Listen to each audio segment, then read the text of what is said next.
मेरे उपनिषद के ऋषि को ये छूट थी कि कोई जाबाला किसी गौतम के आंगन में जाके ये कहे कि मेरे बेटे को पढ़ाओ, इसका उपनयन करो, हालांकि मुझे इसके पिता का नाम पता नहीं।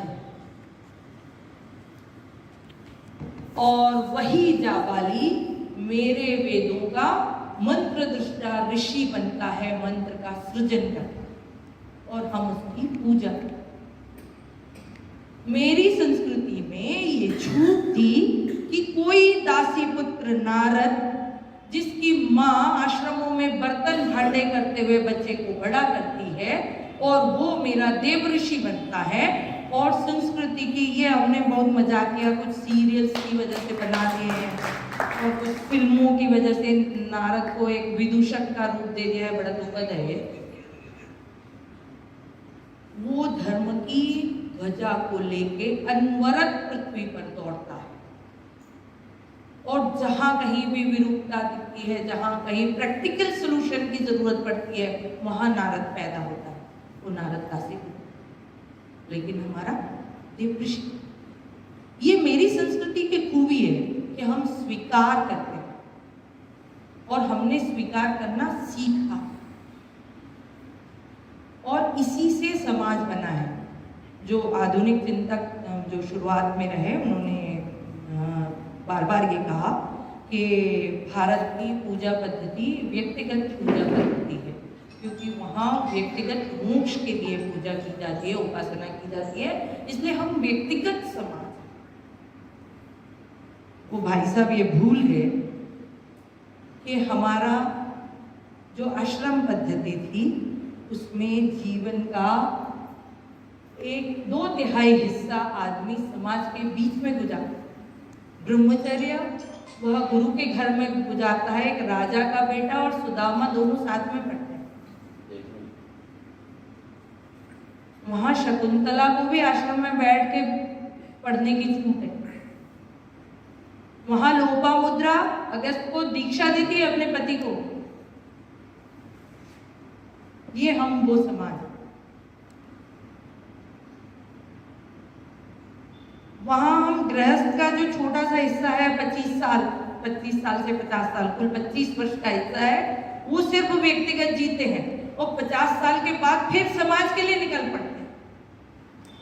और जब 75 साल की उम्र में हमारी सारी शक्तियां छूटने लगती हैं, तब हम व्यक्तिगत साधना के लिए, मोक्ष के लिए अग्रसर होते हैं। इसलिए हम व्यक्तिगत उपासना पद्धति वाले लोग नहीं हैं। हम संगच्छध्वम संवदध्वम वाले लोग हैं। हम वो लोग हैं जो पड़ोस की फिक्र करते हैं। कुल देवी की पूजा करते हुए कुल का दिया देखने के लिए वो आदमी भी जाता है जिसके यहाँ पिछले साल चूरा चला था।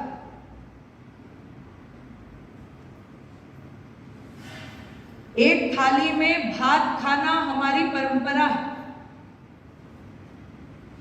ताकि हम साथ रह सकें, कुल के रूप में, कुटुंब के रूप में और एकजुट शक्ति के रूप में। एकाकी परिवार, छोटे परिवार हमारी परिकल्पना नहीं है, लेकिन छूटे हैं उसमें।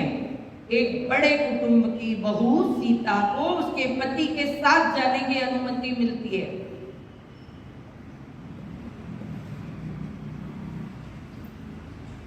उसी कुटुंब की एक बहू बैठ के घर देखती है, क्योंकि उसके घर का कोई आदमी उस घर में नहीं।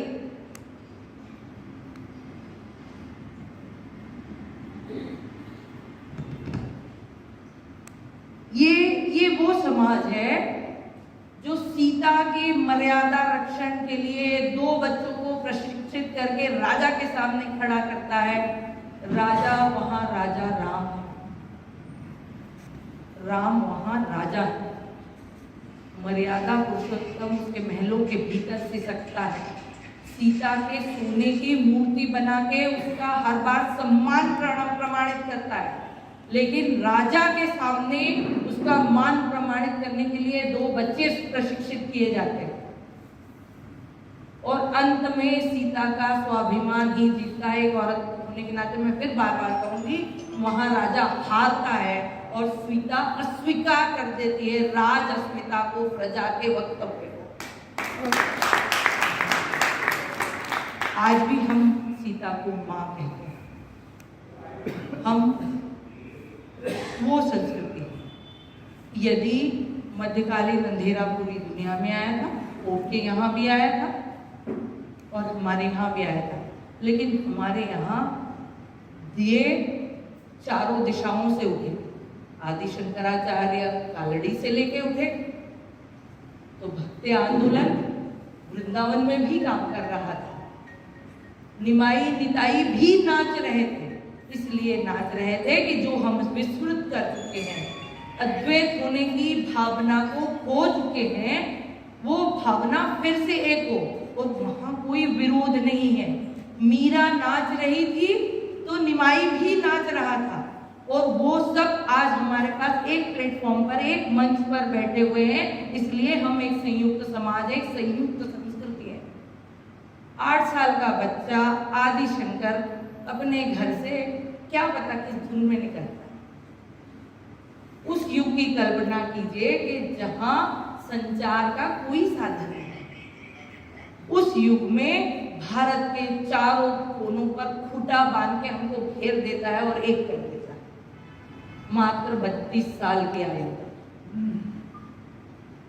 इतनी तीक्ष्ण मेधा के उत्तराधिकारी हैं हम। निराश होने की कोई बात नहीं है। इस समाज ने, इस संस्कृति ने, क्योंकि हमारे यहाँ समाज, संस्कृति, धर्म, कर्तव्य, ये सब अलग अलग चीजें नहीं है, एक दूसरे के पूरक हैं। मतलब हम लोग एक सहस्त्र कमल है कि जहाँ ये सब छोटी छोटी पंखुड़ियां हैं। हमने बहुत विरोध झेले हैं, बहुत प्रतिघात झेले हैं, हमारे भीतर से अंतर विरोध आए। हमारे यहाँ कुमारिल भट्ट भी आया और हमारे यहाँ मंडन मिश्र भी थे और आदिशंकर भी थे, एक ही समय में थे।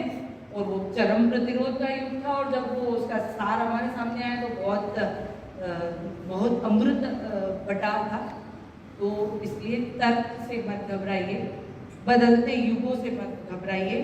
आप अपनी आने वाली पीढ़ी में भरोसा कीजिए, बहुत तर्क युक्त है।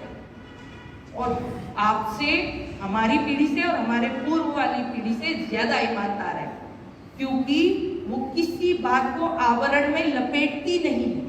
वो सीधी बात को सीधे तरीके से कहती है। यदि उसके मन में प्रश्न है कि इस मूर्ति में भगवान नहीं है, तो उसके पास हिम्मत है ये कहने की कि इस मूर्ति में भगवान नहीं है। आपकी मेधा में दम होना चाहिए, आपके पास इतना वक्त होना चाहिए कि आप अपनी पोथियों को खोल के बताएं कि हाँ बेटा, इस मूर्ति में भगवान नहीं है, लेकिन मैं क्यों इस मूर्ति के सामने झुकता हूं। उस कारण को कहने के लिए हमको कथावाचकों की जरूरत नहीं है। उसके लिए हमको पोथियों को खोलने की जरूरत है। इस तरह की संगोष्ठियों की जरूरत है। बच्चों के साथ बैठ के बात करने की जरूरत है। निराशा का युग वो युग था जहां हमने कुछ चीजें जैसी थी वैसी ही मानी।